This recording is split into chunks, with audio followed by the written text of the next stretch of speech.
Welcome back. आज हम discuss करेंगे स्टैटिस्टिक्स, और स्टैटिस्टिक्स में लास्ट लेक्चर में हमने स्टार्ट किया था मेजर्स ऑफ डिस्पर्सन, और लास्ट लेक्चर में हमने ये समझ लिया था कि मेजर्स ऑफ डिस्पर्सन क्या है, what is the concept of dispersion and where it can be used and what are the advantages and objectives of dispersion. तो जैसे हमने डिस्कस किया था कि मेथड्स ऑफ डिस्पर्सन, तो मेथड्स ऑफ डिस्पर्सन को we have classified into 3 categories on the basis of the nature of the problem we can use them. कि मान लीजिए जैसे कि पहला क्या था, पोजिशनल मेजर्स ऑफ डिस्पर्सन, दूसरा था एवरेजिंग मेजर्स ऑफ डिस्पर्सन, और तीसरा था graphical method. So there are 3 methods. अब पोजिशनल मेजर्स ऑफ डिस्पर्सन में हमने डिस्कस किया था range, interquartile range, decile range, percentile range. So these are the 4 methods under positional methods of dispersion. कि अगर हम पोजिशनल मेथड्स ऑफ डिस्पर्सन की बात करें तो देर आर 4 मेथड्स। पहला है आपका रेंज, दूसरा है इंटरक्वार्टर रेंज, तीसरा है डिसाइल रेंज, और फोर्थ है परसेंटाइल रेंज। इसी तरीके से अगर हम एवरेजिंग मेथड्स ऑफ डिस्पर्सन की बात करें, दूसरा कौन सा है, averaging methods of dispersion. Averaging methods of dispersion based है कि जो मेजर्स ऑफ सेंट्रल टेंडेंसी में जो आप रिप्रेजेंटेटिव वैल्यू लेते हो, वेदर इट इज़ मीन और मीडियन, उसके बेसिस पर हम जो है एवरेजिंग मेथड्स ऑफ डिस्पर्सन को अप्लाई करते हैं, यूज़ करते हैं। उसमें कौन कौन से थे, उसमें पहला था क्वार्टाइल डेविएशन, दूसरा था मीन डेविएशन, तीसरा था standard deviation. So these 3 methods under averaging methods of dispersion. और तीसरा आता है ग्राफिकल मेथड। ग्राफिकल मेथड में जो है किसी भी मेथड से आपने डिस्पर्सन कैलकुलेट किया हो, उसको ग्राफिकल मेथड में हम ग्राफिकल रिप्रेजेंटेशन के थ्रू उसे शो करते हैं, उसको बोलते हैं लॉरेंज कर्व। तो उसे हम बाद में डिस्कस करेंगे। तो आज पहला जो है हम डिस्कस करेंगे positional methods of dispersion. First हमारा है टॉपिक, हमारा चल रहा है डिस्पर्सन, और डिस्पर्सन में आज हम फर्स्ट मेथड जो है वो डिस्कस करेंगे, पोजिशनल मेथड्स ऑफ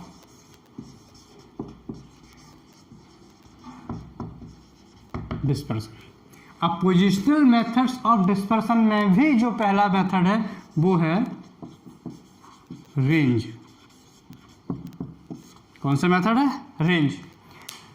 रेंज को कब यूज़ करते हैं, या रेंज के थ्रू कैसे हम डिस्पर्सन कैलकुलेट करते हैं, तो आप समझ लीजिए कि range, you can say range is the simplest method of calculating dispersion existing between the values. कि वैल्यू के बीच में अगर कोई ऑब्जर्वेशंस दी हुई हैं, if there are some observations of a particular series and you find out dispersion by using range method, then what we have to do. तो आप किस तरीके से उसे करोगे, तो उसके लिए सबसे वो है कि रेंज जो है, अगर आप कह सकते हो कि रेंज है क्या, रेंज कैसे कैलकुलेट करते हैं, तो रेंज जो है 2 एक्सट्रीम वैल्यू का डिफरेंस है। किसी भी सीरीज में गिवन ऑब्जर्वेशन और गिवन वैल्यूज़ में से 2 एक्सट्रीम वैल्यूज़ को फाइंड आउट करिए और उनका डिफरेंस निकाल दीजिए, वही रेंज होगी। अब यहाँ एक्सट्रीम वैल्यू क्या है, 2 एक्सट्रीम वैल्यू से मतलब है एक वैल्यू सबसे बड़ी होगी और दूसरी वैल्यू सबसे छोटी होगी। 2 एक्सट्रीम वैल्यू का मतलब है कि एक वैल्यू उस सीरीज की लार्जेस्ट वैल्यू होगी, हाईएस्ट वैल्यू होगी, और दूसरी उस सीरीज की सबसे लोएस्ट स्मॉलेस्ट वैल्यू होगी। सो यू कैन से कि रेंज इज द, मैं लिख देता हूँ, range is the difference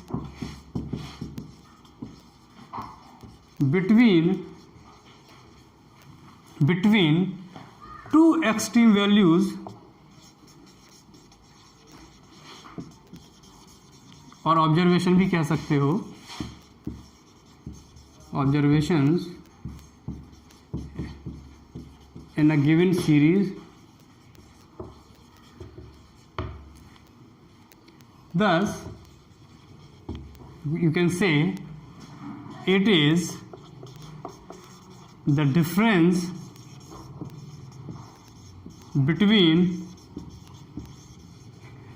largest value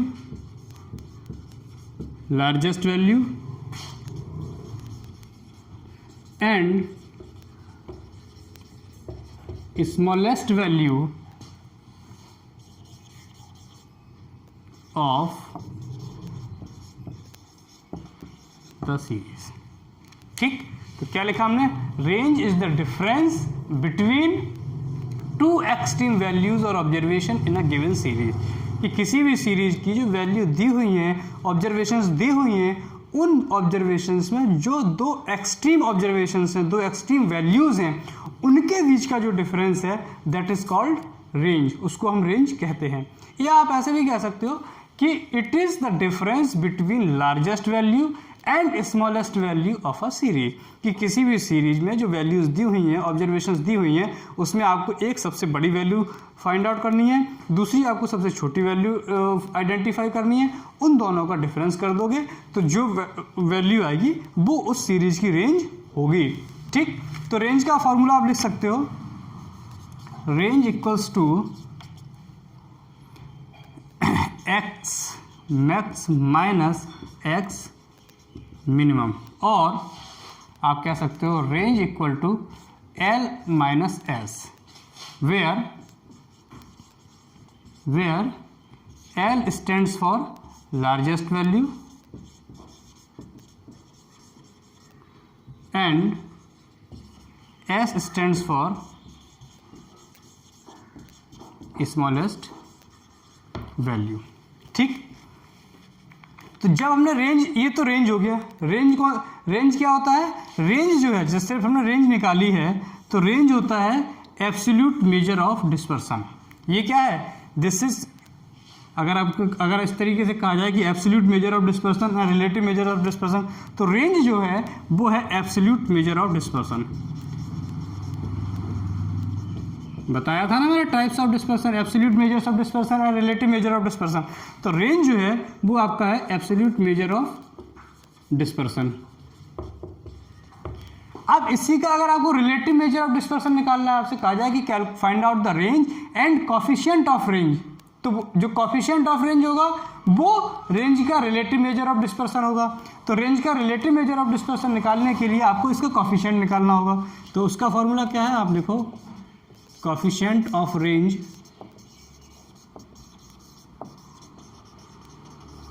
इसका फॉर्मूला होगा L minus S upon L plus S. L stands for largest value and S stand for smallest value. So this is coefficient of range is the formula for calculating relative measure of dispersion. तो अब ये जो coefficient है, coefficient of range, ये क्या है? ये है रिलेटिव मेजर ऑफ डिस्पर्सन। इससे क्या होगा? इससे जो है आप कंपैरेटिव स्टडी कर सकते हो बिटवीन द डिफरेंट सीरीज। ठीक, तो ये हो गया रेंज। रेंज क्या है? Range is the difference between largest and smallest value of a given series. Range का फॉर्मूला क्या है? Largest value minus smallest value. Coefficient of range निकालना है तो L minus S upon L plus S, ये हो गया इसका फॉर्मूला। अब इसके हम कुछ इलस्ट्रेशन करेंगे, इलस्ट्रेशन से आपको क्लियर हो जाएगा रेंज कैलकुलेट कैसे करते हैं। दोस्तों रेंज अगर आप देखें तो रेंज बहुत इजी है, उसमें बहुत ज़्यादा कोई कॉम्प्लिकेशंस है नहीं। तो अब रेंज को भी हम 3 अलग अलग सीरीज में ही कैलकुलेट करते हैं। Range in individual series, range in discrete series and range in continuous series. तो सबसे पहले हम देखेंगे रेंज इन इंडिविजुअल सीरीज, कि इंडिविजुअल सीरीज में रेंज निकालनी है तो क्या होगी। तो first of all range in individual series.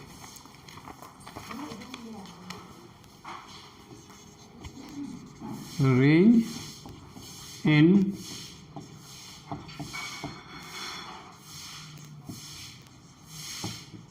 Individual series. अब इंडिविजुअल सीरीज के लिए हम सम लिखते हैं कि following are the marks, illustration है,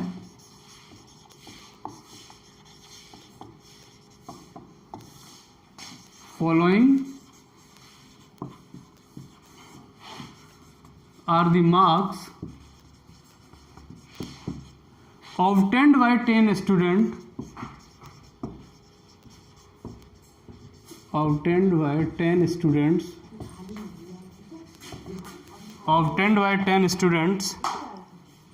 of a class in statistics। ठीक, कि एक क्लास में स्टैटिस्टिक्स में 10 बच्चों ने 10 स्टूडेंट्स ने के कुछ मार्क्स आए। अब हमें रेंज कैलकुलेट करना है और कोफिशिएंट ऑफ रेंज भी कैलकुलेट करना है।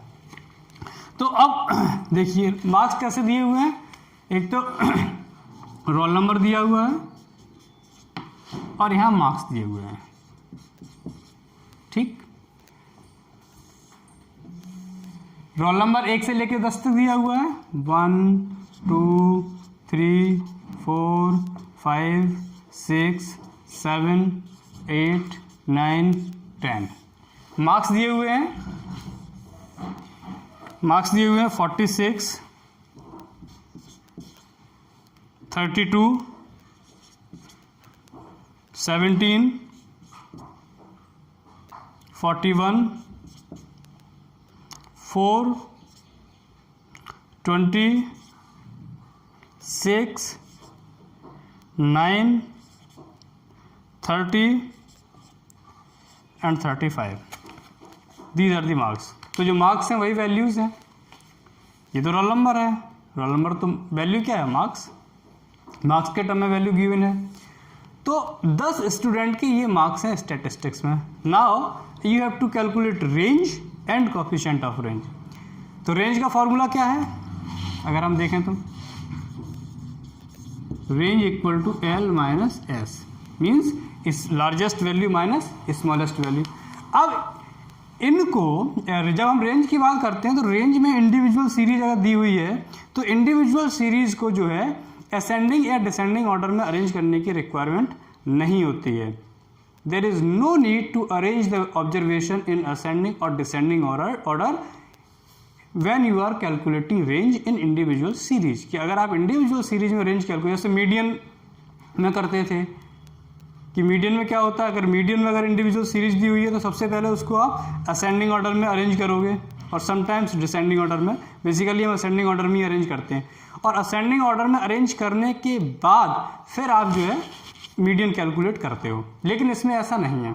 रेंज में जो वैल्यू जिस फॉर्म में या जिस भी पोजीशन पे दी हुई है उसे वहीं हम एज इट इज़ रहने देते हैं और हम रेंज कैलकुलेट कर सकते हैं। कैसे, कि फॉर्मूला क्या है, largest value minus smallest value.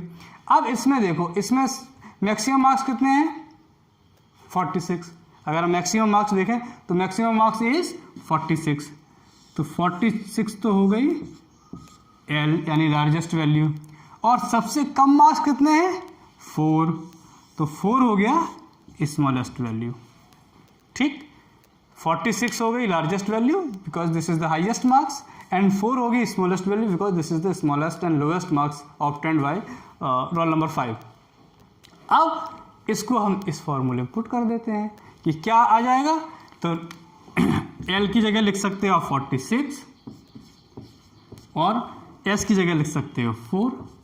तो ये आ गया 42 क्या, 42 मार्क्स। ये क्या है, एब्सोल्यूट मेजर ऑफ डिस्पर्सन है। एब्सोल्यूट मेजर ऑफ डिस्पर्सन में क्या बताया था कि जब रेंज और वैल्यूज को उनके ओरिजिनल यूनिट में हम जब शो करते हैं, रिप्रेजेंट करते हैं, that is called absolute measure of dispersion. तो वैल्यू किस टर्म में दी हुई है, मार्क्स के टर्म में। तो हम रेंज का आंसर भी किस में लिखेंगे, मार्क्स के टर्म में। यानी कि रेंज अगर देखें तो रेंज जो है वो आ रही है 42 मार्क्स। अब इसका कोफिशिएंट अगर हम निकालें तो कोफिशिएंट ऑफ रेंज क्या हो जाएगा, अगर इसका ये कोफिशिएंट क्या होगा, रिलेटिव मेजर ऑफ डिस्पर्सन। तो कोफिशिएंट ऑफ रेंज क्या होगा, कोफिशिएंट ऑफ रेंज होगा L minus S upon L plus S. You can से 46 minus 4 upon 46 plus 4। It implies 42 upon 50। तो ये आ जाएगा 0.84। This is the relative measure of dispersion. तो ये कोफिशिएंट ऑफ रेंज आ गया, ये रेंज आ गई। तो इस तरीके से हम इसको इंडिविजुअल सीरीज में रेंज कैलकुलेट करते हैं। कोई प्रॉब्लम, इसको आप समझना। तो रेंज हमने निकाला, कोफिशिएंट ऑफ रेंज निकाला किसमें, इंडिविजुअल सीरीज में। अब हम जो है डिस्कस करेंगे किसमें, डिस्क्रीट सीरीज में, range in discrete series and then after range in continuous series. तो ये क्लियर है, इसको आप एक बार कॉपी कर लेना। अब इसको मैं साफ कर देता हूँ।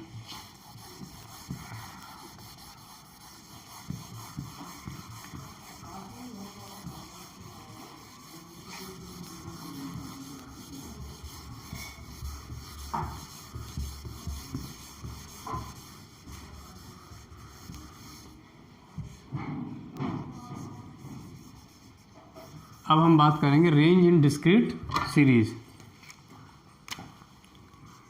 रेंज इन डिस्क्रीट सीरीज, इसको भी हम डिस्क्रीट सीरीज क्या होती है, जब वैल्यू के साथ साथ उसकी फ्रीक्वेंसी या वॉल्यूम भी दिया होता है, that is called discrete series.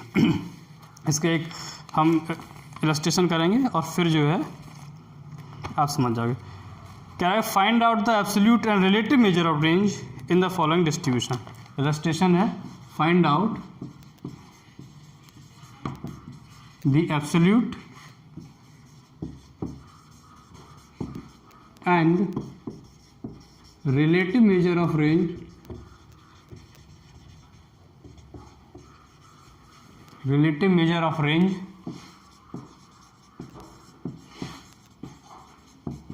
from the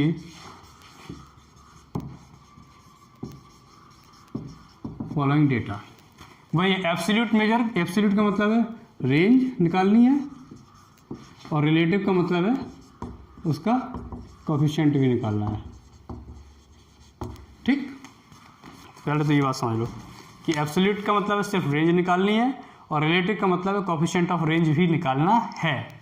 अब इसे लिखिए क्या दिया हुआ, तो ये दिया हुआ है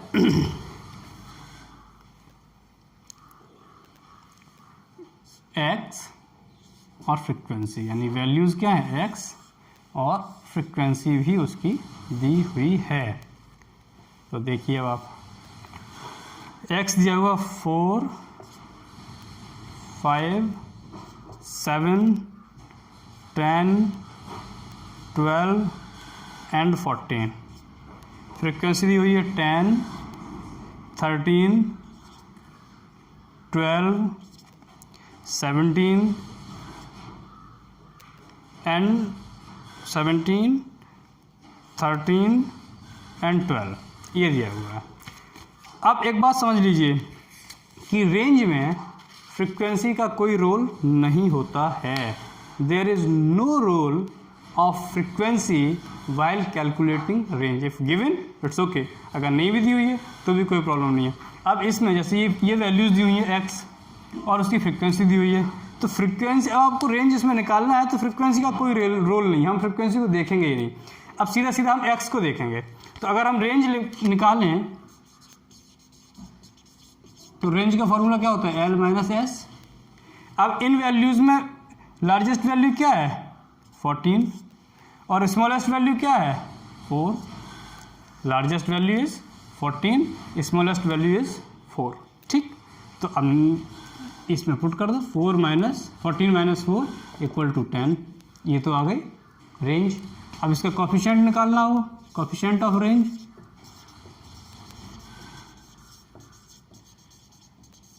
तो लगा दी L-S अपॉन L+S। तो 14 माइनस 4 अपॉन 14 प्लस 4 यानी 10 अपॉन 18, तो ये आएगा कुछ 0.556। ये आपका आ जाएगा कोफिशिएंट ऑफ रेंज। ऐसे हम निकालते हैं डिस्क्रीट सीरीज में। अब एक और कर लेते हैं लास्ट वाला, रेंज इन कंटिन्यूअस सीरीज। तो रेंज आपका टॉपिक जो है वो कंप्लीट हो जाएगा। तो अब अगर हम उसका बात करें, यहीं लिख लेते हैं। तो अब आते हैं third, range in continuous series. ठीक, क्या क्या दिया हुआ है इसमें, मंथली इनकम दी हुई है और नंबर ऑफ वर्कर्स दिए हुए हैं। इलस्ट्रेशन है मंथली इनकम जो कि रुपीज़ में दी हुई है और नंबर ऑफ वर्कर्स जो मंथली इनकम है वो एक्स है, वैल्यू तो इनकम है ना, और वेरिएबल क्या है हमारा इनकम, और नंबर ऑफ वर्कर्स तो फ्रीक्वेंसी है। अब लिख लो तो कैसे दी हुई है, 100 to 120, 120 to 140, 140 to 160, 160 to 180, 180 to 200। Number of workers कितने कितने दिए हुए हैं, 40, 60, 80, 50 एंड 20। नंबर ऑफ वर्कर से कोई मतलब नहीं है, क्योंकि नंबर ऑफ वर्कर क्या है, नंबर ऑफ वर्कर तो फ्रीक्वेंसी है। और मैंने अभी क्या बताया कि रेंज जब हम कैलकुलेट करते हैं तो फ्रीक्वेंसी का कोई रोल नहीं होता है। ठीक, अब सिर्फ इसको इसमें देखना है, हमें निकालना क्या है, रेंज यानी L माइनस एस। अब इनकम में देखो, सबसे मिनिमम इनकम क्या है, सबसे शुरू में सर 100 से 120, यानी कि ये तो सबसे लोअर लिमिट है, और सबसे अपर लिमिट क्या है, यानी मिनिमम इनकम की कितनी दी जा रही है, 100 रुपये, और मैक्सिमम कितनी है, 200 रुपये। तो ये तो 100 रुपये होगी स्मॉलेस्ट वैल्यू, और ये 200 रुपये हो गई लार्जेस्ट वैल्यू। ठीक, अब कोई प्रॉब्लम ही नहीं है, इस फॉर्मूले में पुट कर दो, L माइनस एस यानी 200 माइनस 100, तो ये तो आगे ₹100, ये तो हुई range, absolute major of range. अब इसका कोफिशिएंट अगर हमें निकालना हो, कोफिशिएंट ऑफ रेंज, तो L minus S upon L plus S, यानी 200 माइनस 100 अपॉन 200 प्लस 100, यानी 100 अपॉन 300 इक्वल टू 0.33। ये आपकी आ जाएगी कोफिशिएंट ऑफ रेंज 0.33। तो ये अब आपका टॉपिक है रेंज, जो कंप्लीट हो गया है। इसके बाद हम डिस्कस करेंगे इंटर क्वार्टाइल रेंज, वो जो है क्वार्टाइल्स के ऊपर बेस्ड होता है, तो वो हम नेक्स्ट लेक्चर में डिस्कस करेंगे। आज के लिए इतना काफ़ी है, हमने रेंज कैलकुलेट किया।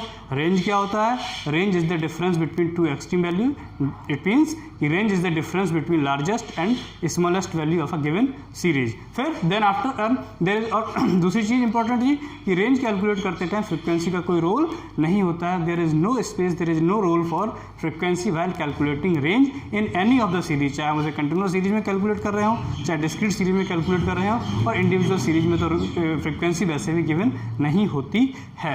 और उसके बाद हमने रेंज को तीनों सीरीज में कैलकुलेट किया, range in discrete series, range in individual continuous series and range in individual series. I hope you have understood this lecture, go through this lecture और आपको समझ में आ जाएगा।